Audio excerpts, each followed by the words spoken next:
আসসালামু আলাইকুম। কৃষি এগ্রো নার্সারির পক্ষ থেকে স্বাগতম। তে এগুলো কাকরোলের আলু রোপণ করা হচ্ছে, দেখতে পাচ্ছেন। দেখেন কি সুন্দর সতেজ কাকরোলের আলু।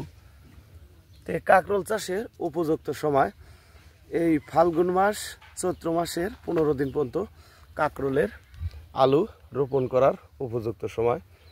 তো আমাদের যে আলুগুলো দেখেন, এই যে আলু, এগুলো মেয়ে আলু।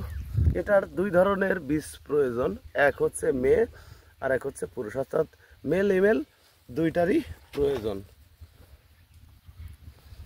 তো এটা লাগানোর নিয়ম, লাইনে 2 হাত পর পর, আর এক লাইন থেকে আর এক লাইন 5.5 হাত। এই জাতটার নাম হচ্ছে কাশ্মীরি জাত। এটা আবার 10টাতেই কেজি আসে। আপনার অন্য আগে যেমন লাল জাত ছিল দেশি জাতটা, এখন আর ওইরকম চলে না। এই কারণে সর্বোচ্চ বেশি চলে আপনার হচ্ছে কাশ্মীরি জাতটা। এটা রোপণের ঠিক 1.5 মাসের ভিতরে গাছে ফুল আসবে। যে লাগাচ্ছি 1 সপ্তাহের ভিতরেই চারা বের হয়ে যাবে।